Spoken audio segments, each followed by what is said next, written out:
الحمد للہ رب العالمین والصلاة والسلام علی رسولہ الکریم۔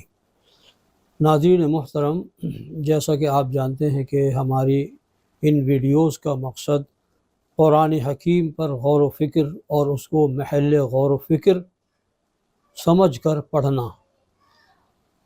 تو جیسے قرآن حکیم کے حقوق میں اس کی تلاوت کا اہتمام باقاعدگی سے ہر روز صبح و شام اس کی تلاوت کرنا ضروری ہے، اسی طریقے سے اس کو سمجھنا اور اس میں غور و فکر کرنا یہ بھی ضروری ہے، یہ بھی اس کا ایک مستقل حق ہے۔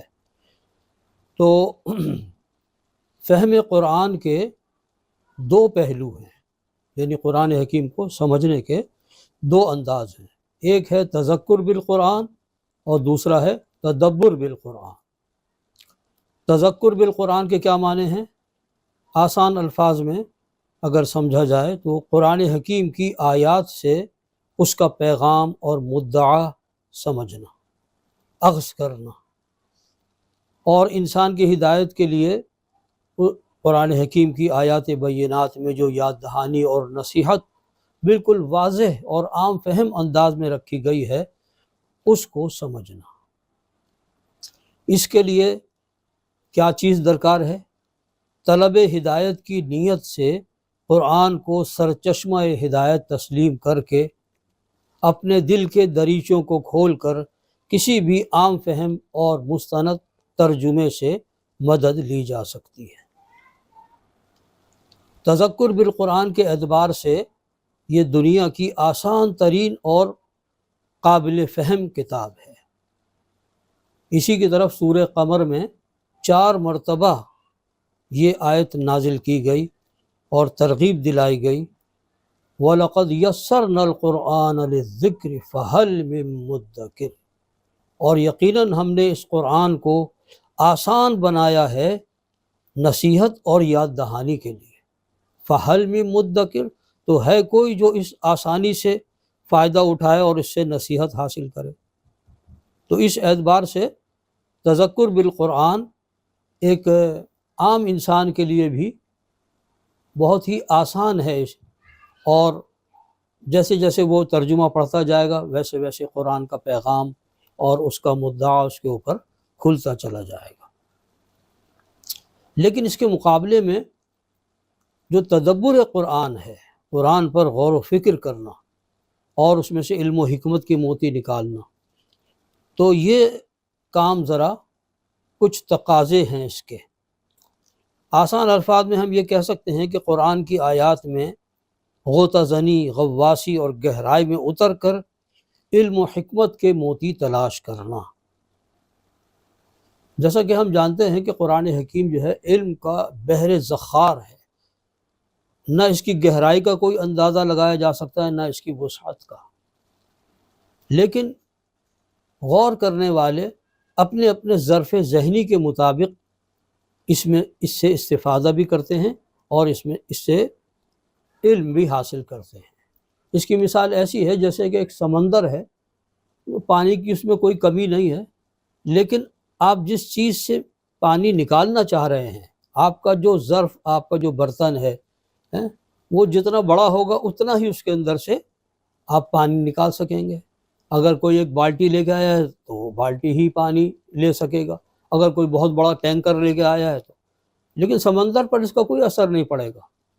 ایسے ہی انسان کا جو ظرف ذہنی ہے، مینٹل ہورائزن، وہ جتنا وسیع ہوگا اتنا ہی وہ قرآن حکیم سے علم و حکمت کے موتی جو ہے وہ لے سکے گا۔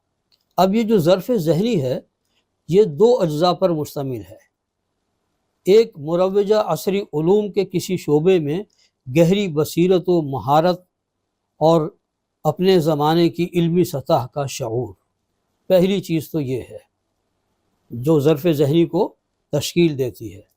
اور دوسرا قرآن کی زبان و اسلوب اور طریقے استدلال سے مکمل آگہی، جو محض ترجمے سے حاصل نہیں ہو سکتی۔ اس کے لیے قرآن حکیم کی زبان، اس کے اسلوب، اس کے طریقے استدلال کو سمجھنا اور اس پر مہارت حاصل کرنا، اور ساتھ ہی احادیث کے ذخیرے پر گہری نظر ہونا، یہ اس کا دوسرا جزو ہے۔ تو اس لحاظ سے یہ جو تدبر قرآن کا معاملہ ہے یہ ذرا مشکل مرحلہ ہے، اور جب تک کہ انسان سنجیدگی کے ساتھ اس کے اندر محنت نہ کرے تو وہ اپنے مقصد کو نہیں پا سکتا۔ یہاں پر ایک بات بڑی قابل توجہ ہے کہ دیکھیے قرآن کا جو اصل موضوع ہے وہ ہے ہدایت الناس، بنی نوع انسان کی ہدایت کے لیے اللہ نے یہ کلام نازل فرمایا ہے۔ تو اس میں جو دیگر حقائق ہیں کائنات کے اور تخلیق کائنات سے متعلق یا دیگر علوم کے اشارے تو موجود ہیں، لیکن قرآن حکیم نے ان کو اپنا موضوع نہیں بنایا ہے بلکہ ضمناً ان کا ذکر کیا ہے۔ تو لہذا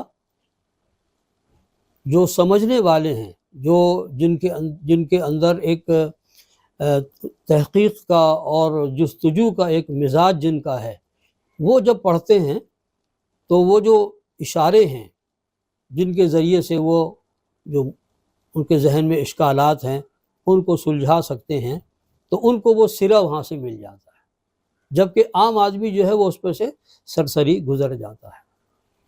تو اس اعتبار سے اگر دیکھا جائے تو یہ دنیا کی مشکل ترین کتاب ہے، اور یہ جو قرآن حکیم کا انداز ہے کہ وہ تذکر کے ذریعے سے پیغام اور نصیحت بالکل واضح طور پہ سامنے لاتا ہے، اور اشارات کے ذریعے سے اہل علم کی طلب اور ان کی جستجو کے لیے بھی سامان فراہم کرتا ہے۔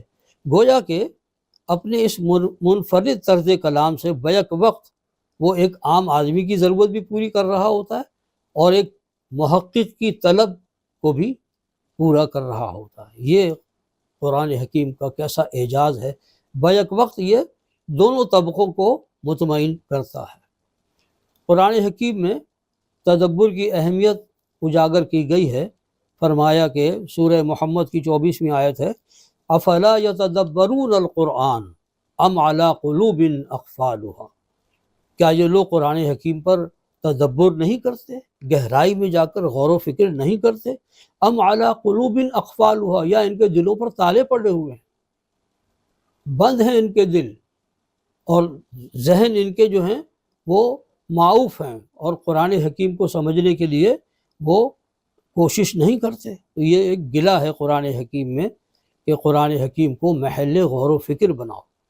اسی طریقے سے سورہ حامیم سجدہ کی 53ویں آیت میں اللہ تعالیٰ نے فرمایا، سنریہم آیاتنا فی الآفاق وفی انفسہم حتی یتبین لہم انہ الحق، ان قریب ہم اپنی نشانیاں دکھلائیں گے، ان کا مشاہدہ کروائیں گے، آفاق میں بھی اور ان کی اپنی جانوں میں بھی، یہاں تک کہ یہ پکار اٹھیں گے کہ بے شک یہ کلام برحق ہے۔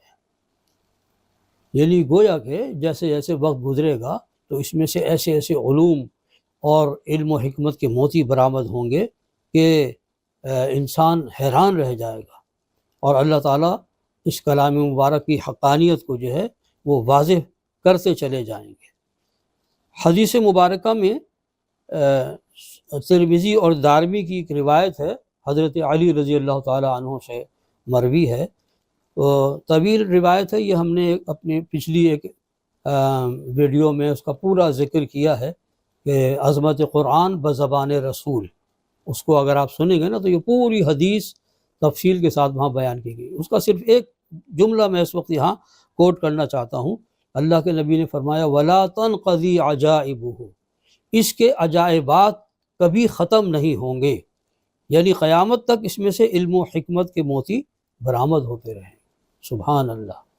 تو ایک طرف ہے تذکر، نصیحت، یاد دہانی، اس کے لحاظ سے قرآن بہت آسان ہے اور صرف ترجمے سے بھی آپ یہ مقصد حاصل کر سکتے ہیں، اور دوسری طرف ہے تدبر، غور و فکر، غواصی، غوطہ زنی، اور اس کے لیے جیسا کہ میں نے بتایا کہ عربی زبان پر پورا عبور، قرآن کا طریق استدلال، ہر چیز سے مکمل آگہی اور احادیث کے ذخیرے پر ایک نظر ہونا، تو دونوں کے تقاضے الگ الگ ہیں. ایک لحاظ سے قرآن بہت آسان ہے تذکر کے اعتبار سے، اور ایک لحاظ سے بہت مشکل ہے. اور کبھی ایسا نہیں ہوگا کہ یہ دعویٰ کیا جا سکے کہ قرآن حکیم میں جو کچھ علم معرفت تھی وہ ہم نے اس میں سے کشید کر لی ہے، برآمد کر لی ہے. کوئی دور ایسا نہیں آئے گا. اچھا، امام غزالی رحمۃ اللہ علیہ نے اپنی کتاب احیاء العلوم میں کسی عارف کا یہ قول نقل کیا ہے کہ وہ فرماتے ہیں کہ قرآن حکیم کا ایک ختم تو میں ہر جمعے کو کر لیتا ہوں، اور دوسرا جو ہے وہ ماہانہ بنیاد پر میں مکمل کر لیتا ہوں، اور تیسرا جو ہے وہ میں ایک سال کے اندر مکمل کرتا ہوں. یعنی یہ اس بات کو ظاہر کرنے کے لیے کہ تذکر اور تدبر میں کیا فرق ہے. اور فرمایا کہ ایک ختم وہ ہے جو تاحال جاری ہے، 30 سال سے میں اس کو جاری رکھے ہوئے ہیں اور وہ ابھی تک مکمل نہیں ہوا. کیا مطلب؟ یعنی جتنی زیادہ غواصی، جتنی زیادہ غوطہ زنی کے ساتھ آپ قرآن کو سمجھیں گے، اتنا ہی آپ کو اس کے اندر محنت کرنی پڑے گی، وقت لگانا پڑے گا. اور پھر اگر اس کے ساتھ ساتھ قرآن حکیم پر عمل پیرا ہونے کی بھی کوشش کرے انسان کے، جو علم میں حاصل کر رہا ہوں وہ میرے عمل کے اندر بھی آ جائے، تو پھر ظاہر بات ہے اور مزید ٹائم اس کے لیے درکار ہوگا. تو قرآن حکیم کو ہم تذکر کے اعتبار سے بھی ہمیں پڑھنا چاہیے، اس کی تلاوت کرنا چاہیے، اس میں سے جو نصیحت ہے اور جو یاد دہانی ہے اس سے ہمیں فائدہ اٹھانا چاہیے، اور اس کے اندر جو علم و حکمت کے موتی ہیں ان کو برآمد کرنے کے لیے اپنے آپ کو تیار کرنا چاہیے، اس کی زبان کو سیکھنا چاہیے. اب مروجہ علوم کے اندر مہارت اور پوری کمانڈ انسان کو حاصل ہو، تب جا کر اس کے اوپر وہ عقدے کھلتے ہیں اور ایسی چیزیں برآمد ہوں جس کی طرف لوگوں کی پہلے توجہ نہیں گئی ہوتی ہے. تو یہ دونوں چیزیں جو ہیں بیک وقت فہم قرآن کے لیے ضروری ہیں، اور اس کی ہمیں کوشش کرنی چاہیے. اللہ تبارک و تعالی ہمیں قرآن حکیم کو زیادہ سے زیادہ اچھے انداز میں سمجھنے کی توفیق عطا فرمائے. وآخر دعوانا ان الحمد للہ رب العالمین.